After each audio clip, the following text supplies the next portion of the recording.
Enough is enough, and it's time for a change. Hey, yo.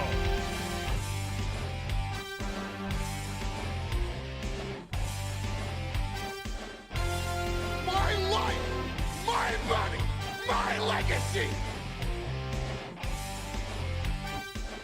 And we are live. Welcome, ladies and gentlemen, to the Wrestling Never Sleeps podcast. I'm your boy, Jared Never Sleeps, and I'm here with my new co-host. He is the straight truth in a suit, Adam Anthony James Martin. Name is just the faction, pretty much. Adam, how you doing today? First names. Four first names. I'm doing great. My energy levels are super high. I'm excited for the Elimination Chamber. I'm excited to do this podcast. I'm excited to express not only knowledge, but basically an avenue for fans to come to listen to, and feel like they're a part of this show. Not just an outsider or a listener or a fan, but as if they're a part of this show. And that's what I like to do. And that's what I'm excited to do. Teaming up with you, Jared, we both know it was a rare situation that happened really, really quickly. And it happened organically, very natural. So I'm excited. Yeah. Excited. And a little background is so basically I was looking, I started this wrestling channel not too long ago, and I was looking for a co-host, and I just kind of wrote it down. I manifested it, and then I started going into like different Facebook groups, like different wrestling Facebook groups, mark groups pretty much. And Adam just was like, hey, I have a podcast I'm looking for someone to partner up with. And I contacted him. We hit it off, and it was like a really good chemistry. We had really, really great conversations about professional wrestling. So here we are, and I'm excited to take this ride and see where this thing goes. To the top of the card, baby. That's right. The cream always goes to the top. Oh yeah. So we're going to get right into it. So tonight is the Elimination Chamber match, Elimination Chamber pay-per-view, sorry. So we're just going to go into the preview of the card and a couple of our predictions and what we think is going to happen in the card. So we'll start off with first the Elimination Chamber match for the WWE Championship. We have the current champion, Drew McIntyre, going in there with AJ Styles, Jeff Hardy, Randy Orton, Sheamus, and Kofi Kingston. So Kofi Kingston had a pretty good showing in the what was that, 2 years ago? Elimination Chamber match, leading it to Kofi Mania. Yes, definitely a great showing, rightfully so. Mm-hmm. Who do you think comes out of this match? What goes down? What happens in this card? Because it's really unpredictable. I'm sure the WWE wants to have Drew McIntyre as the champ going into WrestleMania, but it's just going to be kind of, I don't know how they're going to get there. For me, in my opinion, Jared, I think obviously Drew, yes, the main goal is to get him to WrestleMania as champion. Now, whatever route they go that way in this very short period of time while they have to promote WrestleMania, I think they have to keep the belt on him, keep him strong. He's already lost it once in his run, regained it back from Randy Orton. Honestly, when that happened, I didn't think he should have lost the belt then, just to do a quick switch. Yeah. So in my opinion, for no reason at all, basically. So I'd like to see Drew McIntyre win this match strong. Maybe be one of the first entrants. Again, he's backed up his credibility from the previous time, his first run in the WWF/E. His second run, a lot more promising, a lot more successful. He's found his groove. He's found himself. And now he knows that his capabilities are limitless. No reference to our boy, Keith Lee. We'll get to him in a second. Definitely. But I think Drew McIntyre is the man. He is definitely running that ship over on that brand. Yeah. And I think he continues to do so right into WrestleMania. And we'll talk about, potential matchups, but I'm excited to see Drew dominate this chamber. I'd like to see some good showings, not necessarily from guys like Jeff Hardy. Yeah. the lower mid card guys that are, or the upper mid card guys, sorry, that are on this event or in this match specifically. I'd like to see them come out to the final three, potentially, but Drew McIntyre obviously going over strong and keeping strong all the way through WrestleMania, because that's what you have to do with your champion. Right. If he's the man of your brand, you can't make him look like, like they did before. So see, what's interesting with this Elimination Chamber is, like, there's usually some guy that gets the shine in the match. And these guys are all veterans: Drew McIntyre, AJ Styles, Jeff Hardy, Randy Orton, Sheamus, and Kofi Kingston. It's not like someone's going to be elevated or someone's going to be, come out of this thing looking good, better than what they were. And usually, like, the Elimination Chamber is used to kind of like, all right, sometimes you might have like a heel champion, or you want to get the title off of somebody. And, it used to be like rare where a champion goes in and comes out the champion in Elimination Chamber. So it's going to be interesting for me to see how they really get through this, because it does, like, the odds are really against them in this situation. I do potentially see some type of Bray Wyatt shenanigans happening, some mythical, I don't know, Bray Wyatt gets into the cage or something somehow, or it comes through the mat. But yeah, I mean, what direction do you feel it go? Like, who comes out of this match, other than Drew, who comes out of this match looking good, or who comes out looking more elevated? I think it's like you said, you have a bunch of top guys. I said mid card earlier, but there's no mid carder in this match. And then they've all been WWE champions. They've all been champions. Yeah. They've all established themselves. No one's really going to come out or gain anything by putting on a good performance. Yes, we'll see those spots where they might shine within the match, I think. But the ending that I would like to see, and you mentioned his name, Bray Wyatt, the Fiend. I didn't even think of that for some reason. It drew a blank when talking about this match. But if Bray Wyatt can interact in this match and it comes down to Drew and Randy, right, now you have the final chapter of Randy Orton and Bray Wyatt coming to a head at WrestleMania. And on top of that, it gives kind of Drew McIntyre an out as to why he survived, because there was some type of interference with Bray Wyatt. Again, the odds are not in your favor when against Elimination Chambers. Usually the champs don't walk out of these things. It only happened a handful of times, but now it seems to be happening more and more frequently. Yeah. Or Triple H. Or I mean, potentially does Brock Lesnar just rip the cage off and he goes in and he wins the chamber, and then you have Drew versus Brock again for Mania.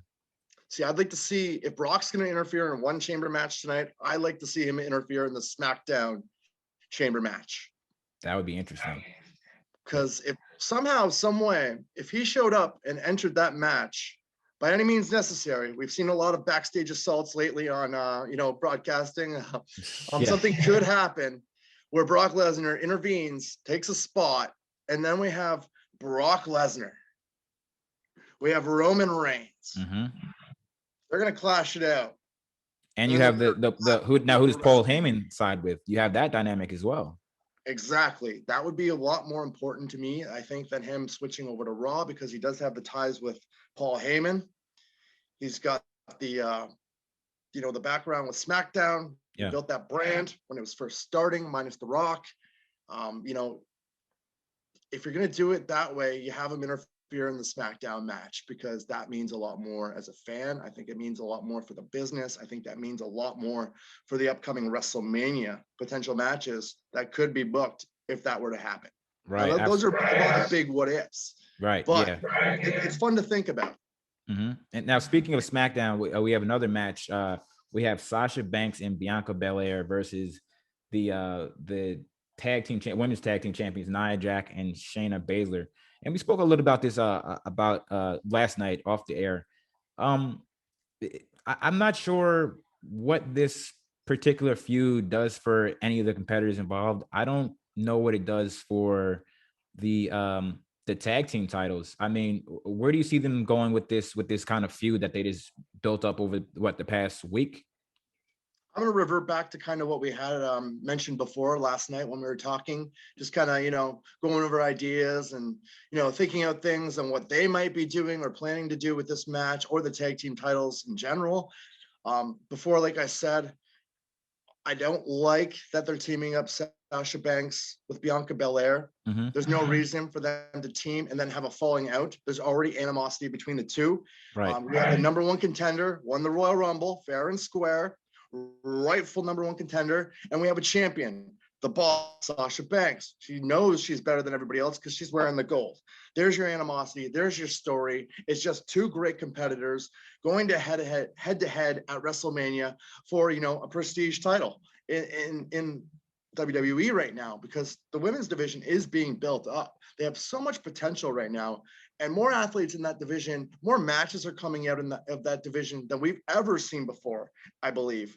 And with so many other options for someone or a tag team to challenge the champions right now, they could have gone that route and just built up Sasha and Bianca organically rather than forcing them to be a team. Like I said before, we've seen it in the past. We know what's going to happen.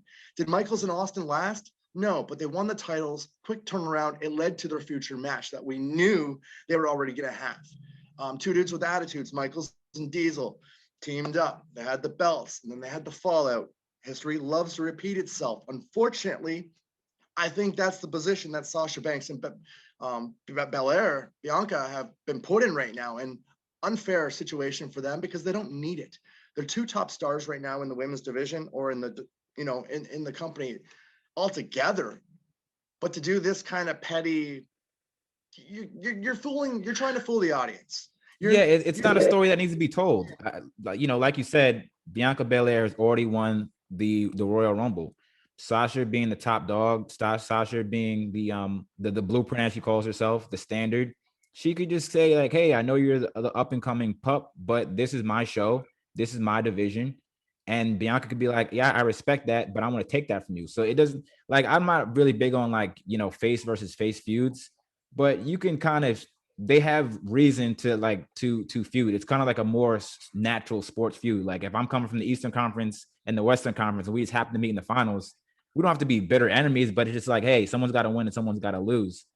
So to kind of put the championship, the tag team championship in this position, when it kind of just seems like it's been a title that's been just passed around. As you see, it was with Asuka and Charlotte Flair just very recently. Now it's back on Shayna Baszler and Nia Jax, and it kind of seems like they're gonna put it on you know, Sasha and Bianca potentially.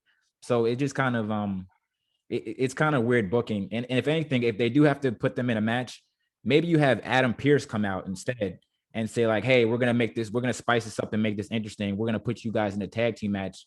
So it's not on them to team up, because that doesn't make any sense. For like, why would Bianca and Sasha want to team up when they could potentially be facing each other at the biggest show in the year? Exactly. I totally agree with you on that as well. They could have, you know, they could do this match and still make it work for the build up for WrestleMania. I was just thinking, and you know, they don't necessarily, Belair and Sasha don't have to win these titles. Right. If they don't win the titles, one of them's going to cost each other the match. But there's going to be that. But that's the weird part about that's the weird part about it. Like if they do cost each other the match, like why would they care about it? They're going to fight each other anyway. Exactly. You know, it doesn't make sense. And I'm just trying to think, you know, it's impossible to think like WWE, writing, creative, whatever it may be. But if you're trying to make sense of this situation, if you're trying to. If, right. That's a big if. That's a big if. We have a lot of big ifs. But if you're trying to make sense, either, you know, you could see a potential fallout right during that match, you know, that subtle heel turn or that heel tactic to make it a little bit more spicier, so you don't have a full-on face versus face, but they still are, if you know what I mean. Right. Or you just have the champions go over strong and build value with the tag team titles. But if they're going to do that, or if they planned on doing that, I would have made this a turmoil match. And what that means is that you have both titles on the line. If someone pins Sasha Banks, they become the women's champion. Belair and Sasha win, obviously they become the women's tag team champions. That's a lot more interesting. A lot more interesting dynamic. Yeah, I mean, it's done very rare because there's very little situations that you can utilize that angle or throw that scenario into a match or a storyline or a situation. But that would make it interesting. And of course, Sasha not wanting to lose her belt and not caring about the tag team titles and just wants to get the heck out of there and away from Belair because she knows she's going to have to face her at WrestleMania. Have Sasha get DQ'd or something. Do something dirty. You know, again, not necessarily a full-on heel move, but that subtlety that makes it more interesting for WrestleMania. What do you think? And then you also have the out of Reginald is just around for some reason in the women's division. For reasons I'm not even sure why, but and he keeps on like he's not like kind of he's like in love with Sasha or something like that, or he keeps on like praising her. It's weird, but I maybe see him in the match somehow being involved. But what is your prediction for the for that particular match? I think the champions retain. Champions retain. Honestly, because again, it's pointless to put the belts on Sasha and Belair unless I'm missing something or not seeing something or not thinking of something. There's no point for them to build that up like that. This feud is already set. You have the number one contender, you have the champion. There's no need to spice it up. It's already spicy. I'm already interested because you have two phenomenal athletes going head to head at WrestleMania. What more could you ask for at WrestleMania? Especially when it's for the women's championship. Yeah, and you have the dynamic of like the new school versus like the women's Divas Evolution Revolution era. So yeah, that's going to be very interesting to see. And the next match on the card, speaking of women, this was actually just added today. They're going to have Charlotte Flair versus Lacey Evans. Sorry, they're going to have Asuka versus Lacey Evans. Should we address the elephant in the room?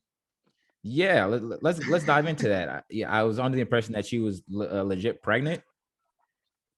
Yes, that was the story. That is the word going around. It apparently is not a work. It's straight up shoot. It's legit that she is pregnant. So this could be interesting. How do you see this being played out if it actually does happen? Like, do you think they intervene with somebody else, or do you think that given the situation, they tie do they tie something else into this match itself if they continue with it, or even, alluding to that they're going to have this match, having the challenger out there or having the champion out there, and then Lacey coming out going, hey, I'm in no condition to compete right now, but I have an opponent for you. What do you think of that? And who would that opponent be? It's a very good question. That's why I passed it on to you. Yeah. Okay. If I'm a betting man, or if they're not going to do a finger poke of doom, maybe it's one of these new age Raw, like Lacey Evans starts off in the ring and then lights go off and then here comes Alexa Bliss and she's the Fiend Alexa Bliss and she just tears Asuka apart. I could see them doing that, but yeah, I mean, because Lacey Evans, she's not gonna be able to take any bumps if she's actually pregnant. I mean, and on top of that, this was never a storyline I was really keen on. In real life, we both know Lacey Evans is pregnant. Not pregnant. Lacey Evans is married. We know Ric Flair is married, and he's like a senior citizen. So I feel like there was definitely better use of a legend like Ric Flair, who has a compromised immune system in a pandemic. They could have definitely used him in a better way than what they're already using them. But yeah, if I could really guess what's going to happen, it's probably going to be something has to do with Alexa Bliss. We haven't seen her in maybe like a week or so, like maybe 2 weeks. She hasn't done anything. Yeah. And then she did beat Asuka that a couple weeks ago, clean. I know she keeps on continuing to get time when she's on the show. So I would just probably guess it's going to be something to do with Alexa Bliss. What if it was Charlotte?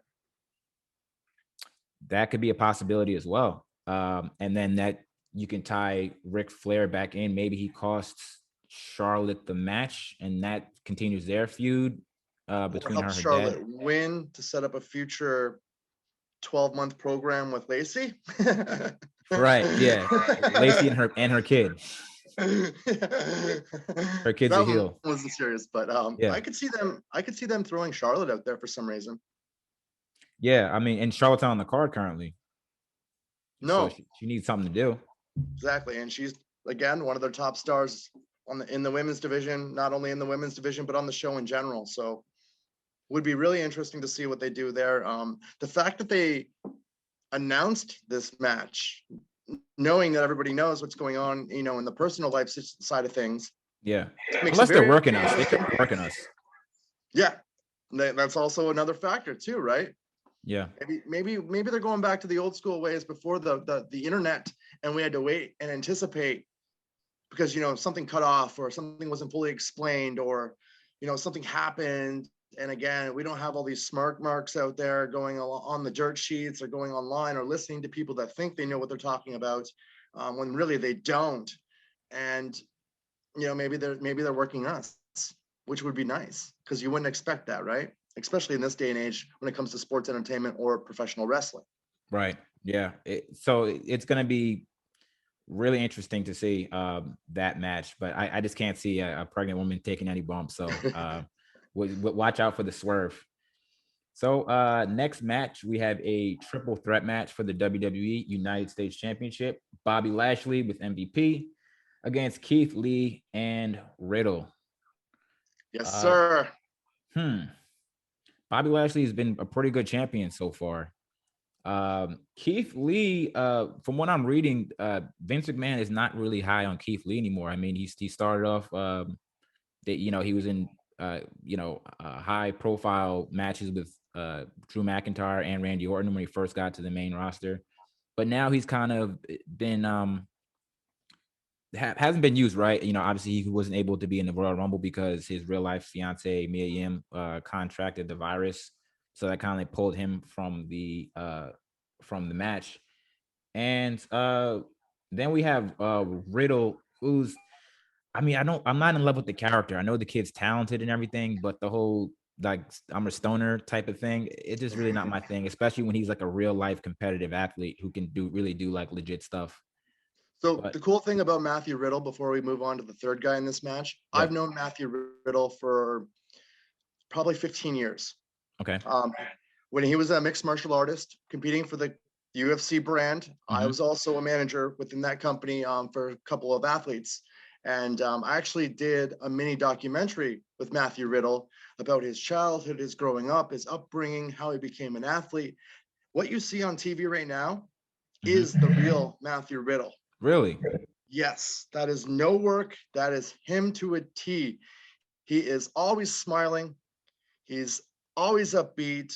He's very competitive. He's very mouthy, which gets him over. Excuse me. That's just who he's always been. Inside the octagon or inside the squared circle, that's just who you get with Matthew Riddle. He's very honest, very upfront. Any interaction or conversation that I've ever had with the man prior to his WWE days, prior to him really getting into professional wrestling before he was working with Evolve, that's just who he is. And yeah, he seems he comes like I listened to I watched an article, I read an article with him when he was talking about the Undertaker's comment. Undertaker recently was saying that how on the Joe Rogan podcast, how we're soft, the talent is soft nowadays, and back in my day we used to go to a locker room with guns and knives. And Riddle had a really great answer, and he was like, "Hey, listen, I respect the Undertaker, I respect his body of work and what he's done, but we're just not there right now. We're smarter athletes. We have drug testing and things like that, and we have metal detectors. We don't need to bring weapons and stuff to work. So I respect what you're saying, but you're not soft." He's like, "I'm a legit athlete. I've broken people's jaws in that arena, in the octagon before." So I was very impressed with the answer. I feel he comes off in that article, he comes to me like he's an intelligent person. Obviously, he's a legit fighter and athlete, but the character to me, like, it's just a disconnect. They just really make him look stupid on like a lackey on Raw, and he's got the bros like, "Hey, bro, let's be the Hardy Bros," and it's like I feel like he can just be like, "Hey, I'm gonna kick your ass. I'm a real fighter." I see what you're saying, and if you didn't know him personally, yeah, if you never really watched a lot of his MMA interviews, his fights, stuff like that, he definitely comes off as maybe not as the real Matthew Riddle. Like he kind of, and again, you take this with a grain of salt, right? It's that person personified times 10. Yeah, it's all You know, turned up. so that's just him turned up, man. The whole bro thing, that is legit. Like that character is not really a character. It's Matthew Riddle, or Riddle as they call him now. Yeah. You know, that's the real him. He's been just a straight up guy ever since I've known him. I haven't kept in contact with him because he's been so busy, you know, outside of the MMA world, with professional wrestling and sports entertainment now, obviously a huge, massive star. But again, when you see him on television or that broadcast, and he comes out with those flip flops and the big goofy smile, and he looks like he's half baked all the time, anyways. But that's just who he is, and that's what I like about him. He goes on social media, he says what he needs to say. He doesn't bullshit you. He'll come right at you, like the whole thing with Goldberg, the whole thing with Brock Lesnar. Everything he does is for a purpose, and it's to benefit his brand. And I think he's done that really well. So I'm really looking forward to see how this match plays out, because between him and Keith Lee, the third man in this match, you have so much potential between the two of them. And you mentioned Vince not being happy with Lee. I think it was more along the lines of him not working like a big man in Vince's mind should work. He's a happy-go-lucky, you know, a guy that's willing to do moonsaults. He's flying around the ring like a baby face would, but he's this big, massive, you know, star and athlete that does have so much potential and capability, the legit limitless capability. I think he'd be really good as a heel, and I'd like to see him work like that a lot more. Some people might say, oh, it's boring. Oh, it's going backwards with what the style of modern wrestling is or sports entertainment is today. But to be more effective, in my opinion, I think he needs to be a heel, and I think he honestly does need to work like that big man style. Well, and then you can maybe revert him back. But the thing is, he's just so athletic, and usually you'll see like you know, athletic guys will typically be faces. Like he can do like leapfrogs, and he can do moonsaults, and he can do, you know, all these different things. So you're gonna like want to cheer them, you know, want to cheer him. And then, you know, they came out with the WWE Chronicle, and he's really telling his story and how hard he worked. And we get to see his ascension from NXT. It's like you definitely want to cheer from him. And I do feel like Raw needs more baby faces, especially, you know, there's not really a lot of like, you know, top babyface stars in the company right now outside of Drew McIntyre. And that's it. Everyone else is like a heel. He just been kind of really hurt by the booking, I feel like. And I'm curious to see how they build this match and who comes out of it as the champion. Because I think Bobby Lashley has been pretty sufficient as United States champion. But you know, Riddle and Keith Lee could both use a win in this match, in my opinion. Definitely, it's going to be tough. Who takes the loss, right? It's probably going to be Riddle. If Bobby wins, who takes the loss? If Keith wins, who takes the loss if Riddle wins? It kind of leaves the door open, right? Because again, you're going to want to take whoever didn't take that loss, and you're going to want to put him in a program with the guy that won. Yeah. You know, if it's Lashley that gets pinned, boom, you can do a rematch. Plus, you have your backup guy for when that rematch is done. If Lashley does not get pinned, well, then he has a backdoor to say, hey, you never really beat the champion. I've carried this title. I've built this belt back up to where it needs to be in terms of establishment or established, you know, championship. And then you have, you know, the situation where do you not push Bobby Lashley up the next level? So he potentially could be feuding with Drew McIntyre. So I mean, he's main evented WrestleMania before. If people forget about that. Exactly. He was a representation for, do I dare say his name? Yes. The former president. The former president of the United States, the former POTUS, yes. Yeah. You know, the guy has it. He's done it all before in Impact and TNA. Anywhere he goes, he looks legit. He is always looked legit. He can move. He can do that big guy stuff too, in terms of what Keith Lee can do, not necessarily to the full potential or full maximum level of that, but for a big guy, he can move. For sure. He looks great. and he does look great all the time. He's always performing. Like there's no blip on the map with him, unless there's a miscommunication with his opponent during any match. But I'd like to see Lashley go up one more tier to the next level, drop the title.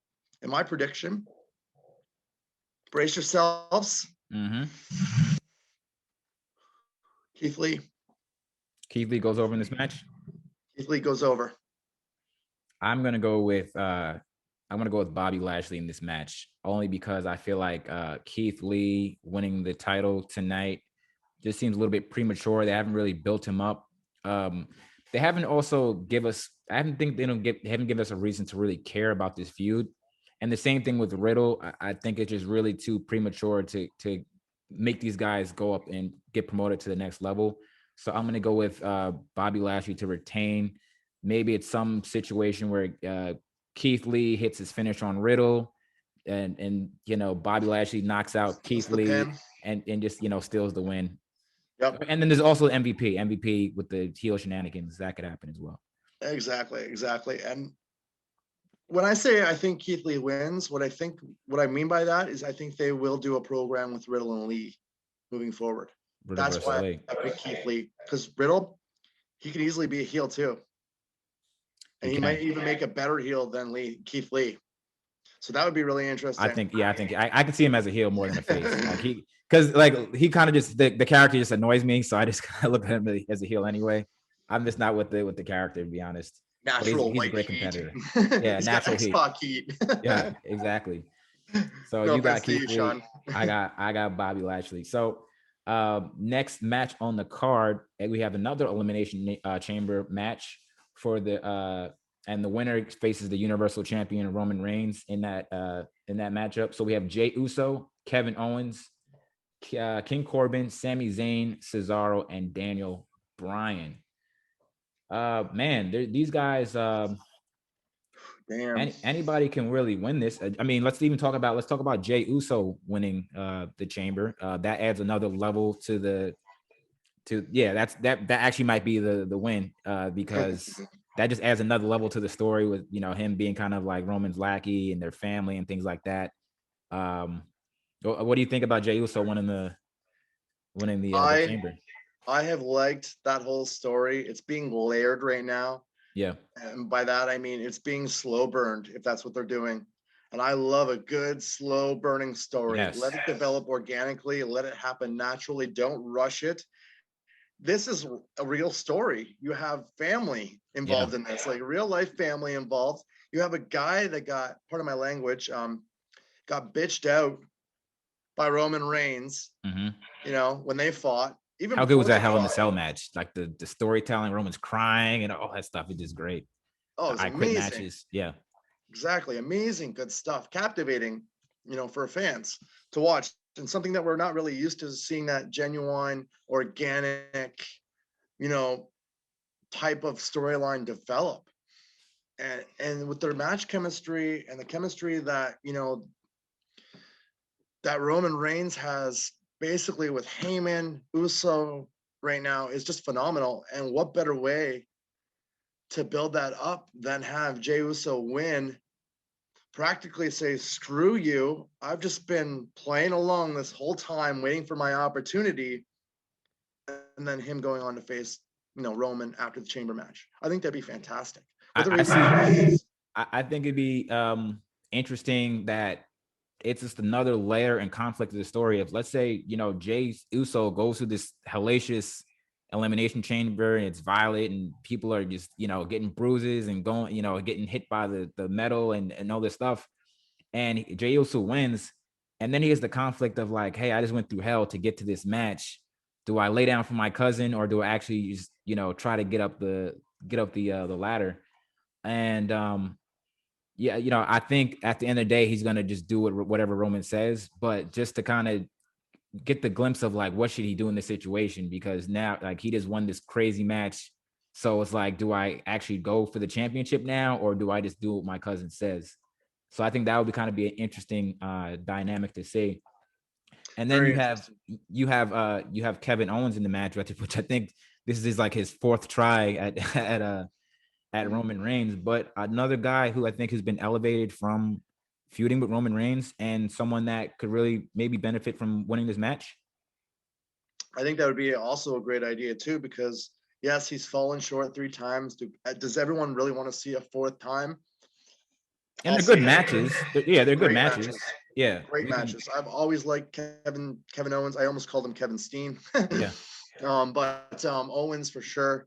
No matter what happens with him in this match, I think he stays relevant to the top. Yeah. With the amount of talent in that cage that have not got the opportunity that he has taken or has been given or has earned, I personally don't want to see Owens win. Not because I don't want to see Roman and him fight again or have another match, but because I'd like to see someone else get that opportunity. Yeah, I think Kevin Owens has kind of solidified himself as like the top of the card type of guy. I just don't know if we can continue the storyline with Roman. He needs to move on to someone else. Honestly, the only gripe I have with Kevin Owens is I don't want to see him do the stunner. I think the stunner is Stone Cold's, and it's always going to be Stone Cold's. And he even does a kick with it now too. If you want to do a cutter, that's fine, but don't do the Stone Cold stunner. Like it's a special place in my heart. That's Owens though, right? Like Owens has always been that kind of character. Even when he wasn't in the WWE, when he was, part of Mount Rushmore with Cole and those guys in PWG, and going through his ROH days and stuff like that. That's just Kevin Owens. He's a big fan too, right? Yeah, he's a fan. But the finish is your finish. It's a Stone Cold finish. And then King Corbin. I don't think anyone has kept King Corbin coming out of this Elimination Chamber winning. I don't think his mom would have him coming out of this Elimination Chamber winning. I like that he's in this match because I do like Corbin. Good worker, good look. I think he's a great worker. He's got the size, he's got the look. Just people hate on him. He's got that X-Pac key, right? For some reason. I like the King Corbin gimmick. I think he's come a long way since he's first started on the main roster. Since being called up, he's come drastically a long way. The fact that he's in this match is awesome, but I like to see him come close to winning. Yes, maybe hang around, not be the first elimination, but it's a tough one in this match because who do you want to go first? There's so many good guys. There's so much talent in that cage. Somebody has to be first to be eliminated. I'd not like to see it be Corbin though. Unfortunately, Sammy, I'd like to see you go first. I love Sammy. I love Sammy's work. I love Sammy too. And him and Owens, right? They have the history. They got the friendship. They got the bond. Maybe they team up in this one. They do something together, to make sure that they both survive. But when it comes to Corbin, I like to see him finish strong. That's all I care about when it comes to Corbin right now. Keep him strong. He's a generation superstar. Family ties with the business.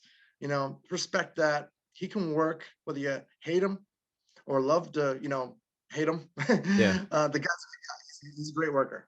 I'd like to see a strong performance, not a win, and not an early out either. Yeah, I think the King gimmick definitely just kind of like revitalized his career and just gave him like another element.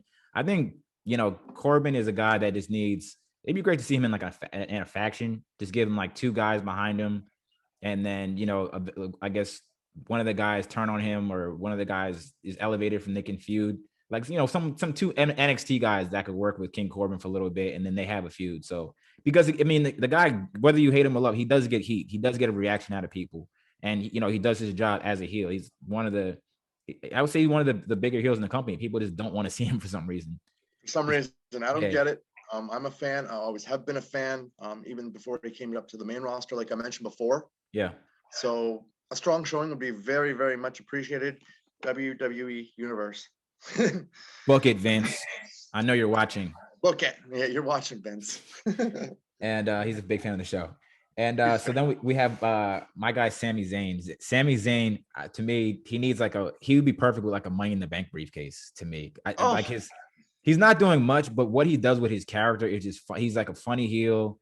I think he could even work, great as a face with this conspiracy theorist type character he has. But is it at all possible Sami Zayn comes out of this match, and faces Roman later on in the night? No, unfortunately for Sammy, the only way possible. I've done the math. I've thought this throughout my head and mind. Even in my sleep, I was thinking about this card. So this match was definitely in that dream. The only way that Sammy could finish strong or potentially win this match is with the help of Kevin Owens. He needs to manipulate Kevin in this match. Get him and Kevin down to the finals with one other person. Have Kevin get the finish on that guy, and then steal the win on Owens. Right. He turns on him. It's like payback, a callback to when what Owens has always done to Sammy. Right. And then that's that an could extra layer to that. I'm down for Sami Zayn and Kevin Owens at WrestleMania. I can do that. They've feuded for years and years and years and years and years now, and it's always been great. Yeah. So it's always good. Yeah, I would agree with that. And we also have Cesaro in this match. Cesaro is finally now getting a little bit more attention. He's getting a couple wins. I mean, it's possible that Cesaro comes out of the Elimination Chamber. It would do a lot for his career. Kind of just trying to get to that the level of upper mid card to like main event guy. I think that's a possibility for Cesaro. I would love to see that as well. And when I was talking about giving other guys opportunities, that's exactly who I was thinking of, Cesaro. Not because he hasn't gotten it yet, not just because people are begging for it and crying for it and pleading for it, but I don't think. See, Cesaro to me is an interesting situation because here you have probably one of the best physical workers. In the company. Extremely strong. The strongest guy in the company, probably, and that's what he's known for. He's not known for a character dynamic. He's not known for being a comedian. He has funny spots, funny angles, funny bits, but he's not really a comedian like Sammy would be. He doesn't need to be. He's just good. Exactly. He's the Swiss Superman for a reason, right? And that is also his downfall, in my opinion, because he is so good in the ring. He's the guy to elevate more guys, younger guys, to a level higher than himself. And I think that's been his problem. Yeah, I think originally, was he not a Paul Heyman guy at some point in his career? Yes, I believe he was. Yeah, he was with Paul Heyman. But yeah, Cesaro's a guy like like the Dean Malenkos who were like, or Tyson Kids who were like good wrestlers, but since their characters aren't as good, they just kind of get like left in the dust. Yeah. Cesaro, it would have been great if they would have paired him with the right manager, maybe in his career, where they can kind of move him up to the main event card, or higher in the card. But I mean, people love him. He's one of the top people on the internet. Like, he's one of like the internet wrestling community's favorite performers, and it would be nice to see him kind of get the attention that he deserves. His body works great, and he's been so patient. He's been so patient. Has he had a good WrestleMania match? He's been in like the Andre the Giant Memorial Battle Royal. That one year he lost the tag team titles to like the kid, Nicholas. Yeah. So it would be nice to see him in the higher in the card, but he's gonna run into that brick wall as Roman Reigns if he does get through the Elimination Chamber. Maybe put on a really good showing against Reigns if he wins, like a really strong showing, but still come up short. Right. Yeah. But just to elevate him up that bit more. Yeah, but just knowing Vince McMahon, I don't think that Cesaro gets past like maybe being like a United States champion, or being a tag team champion, or being like an IC champion. No, for sure. Unless we have like a situation with like Daniel Bryan, or the Yes Movement was a huge inspiration to him winning the gold, right? Right. Unfortunately, again, that takes the power out of the company's hand. The direction that they originally wanted to go with gets altered. Things get mixed up and messed around with. As a fan, we shouldn't have any influence on who the world champion is in their company, their brand. We watch it for a reason. Yeah. So I hope we don't see that sort of movement again. Well, it's going to be hard to do that now in the pandemic era, because there's no fans. We don't know who's over or not. It's like literally WWE is piping in the crowd noise as to whoever they want us to cheer or boo. So like that organicness is gone now at this point. Exactly. You can do it online, but it's definitely not the same. Yeah, right. And then speaking of the Yes Movement, Daniel Bryan is also in this match, and somebody that could potentially win this Elimination Chamber. Daniel Bryan. Oh, he is probably top 3 throughout the whole entire company, Yeah. in my opinion. Him, AJ, Yeah. you know, right there. Daniel Bryan to win again, or if he does go on to face, Reigns and then lose. Oh, he has won Elimination Chamber before when he was the heel champion, I believe, the World Heavyweight Champion, I believe. Yeah. Yes. For him to win again as a face would be really cool. Would be really interesting. Yeah, I mean, I think at the end of the night, Roman Reigns versus Daniel Bryan, I think everyone's as happy with that. And I believe that Daniel Bryan can also lose that match and not get too damaged from a loss. He's like one of those guys that you're always gonna love. He's always gonna be like one of the top baby faces in the company, and I don't think anyone would be mad at Daniel Bryan winning the Elimination Chamber. So he gets that win, and also him versus Roman Reigns at the end of the night.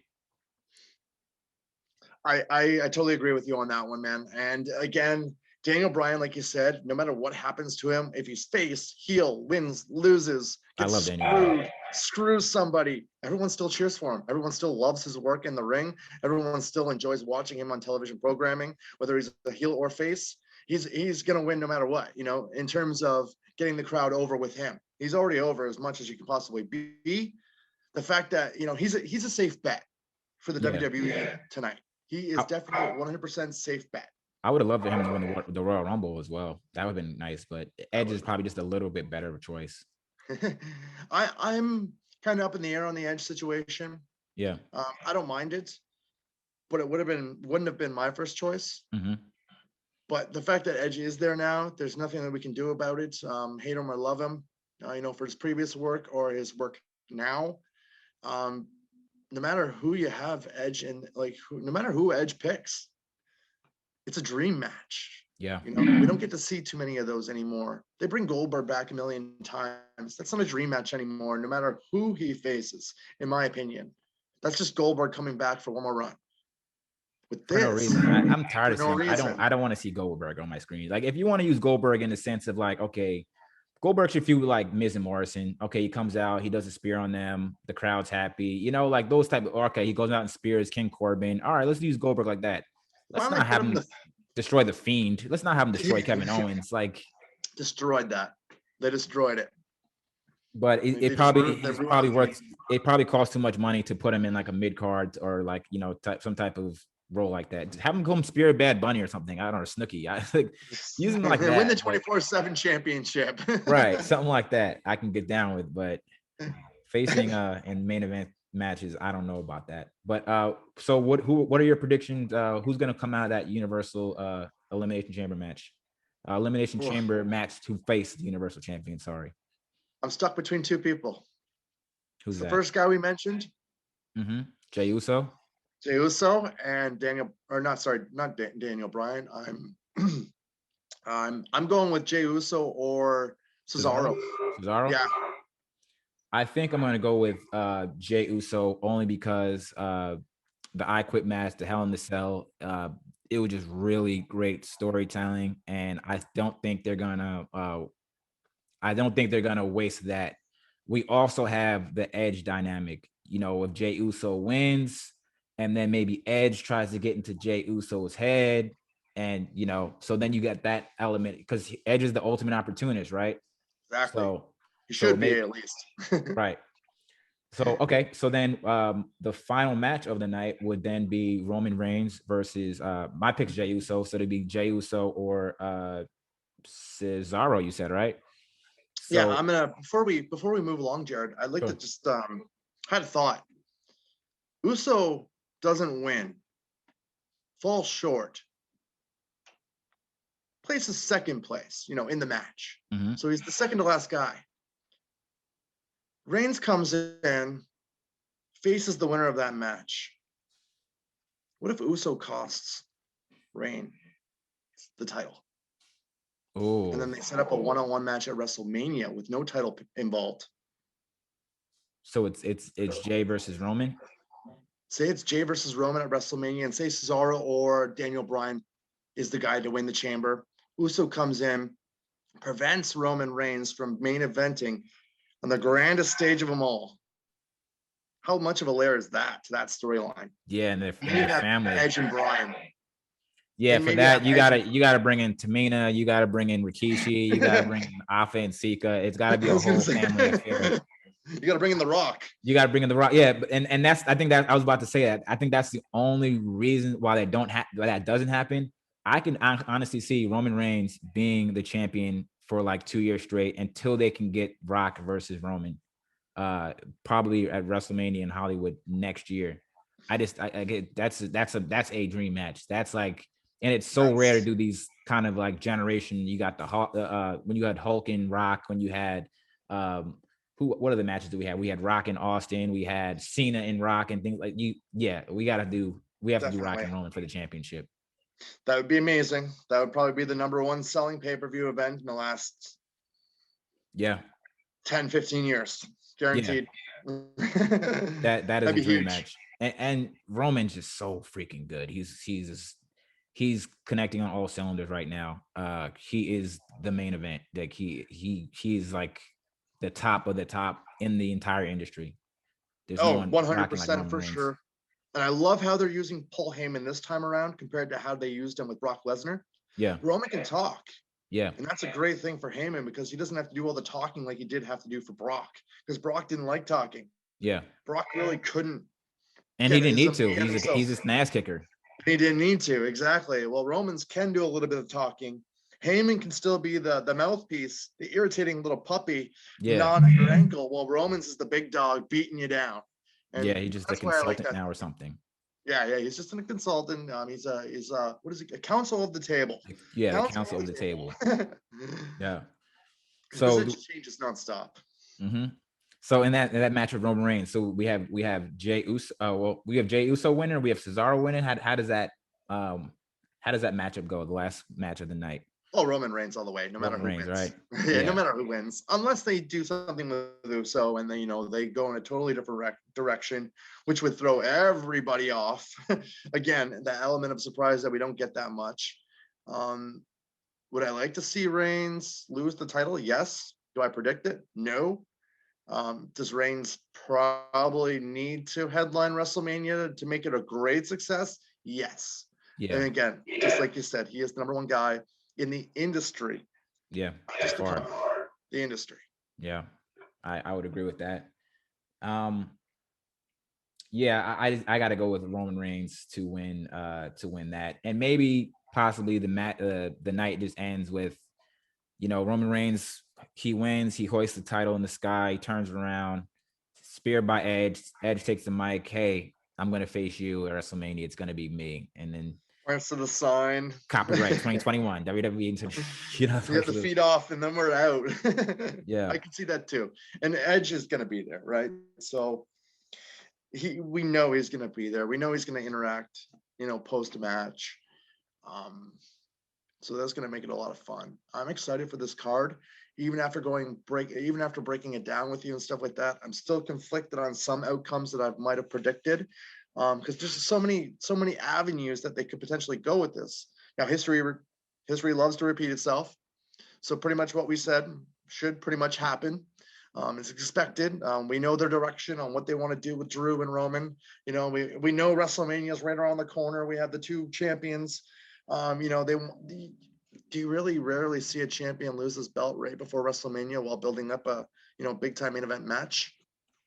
Yeah, I think we spoke about this before off air. Like that's the issue I have with the Elimination Chamber being on the road to WrestleMania, because it's just too difficult to book that. Like it makes it too obvious that this person is going to get out the Elimination Chamber somehow with the belt because he has to he has to main event WrestleMania.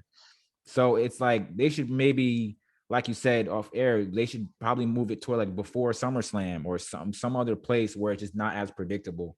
And I miss the old days when it would be Royal Rumble and then it's WrestleMania. It'd be like a month or two of build with no pay-per-views, and then it'd be like the biggest show. But right. They do like a big Raw or SmackDown in between, but that was it. Yeah. And then it was just like boom, WrestleMania is here.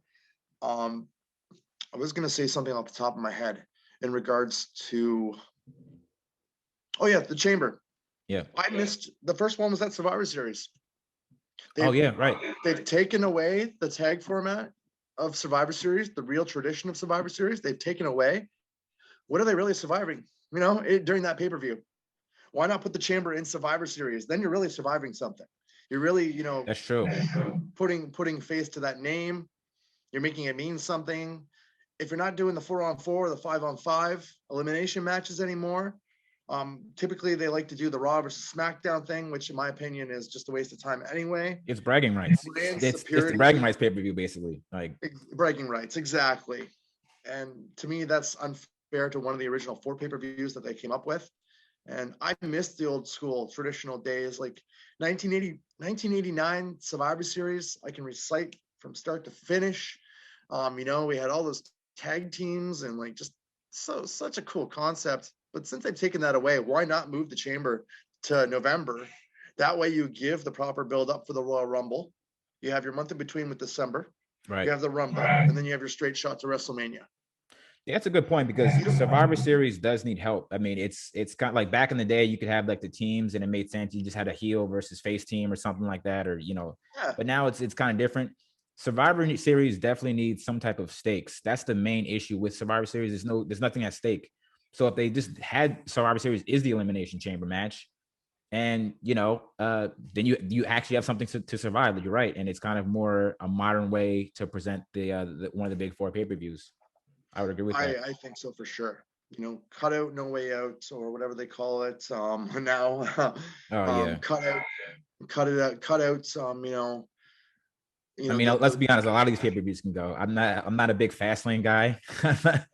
Well, Fastlane, yeah. Fastlane. The one year when it was Samoa Joe and Lesnar, they had the Great Balls of Fire. Stuff like that. Capital Punishment.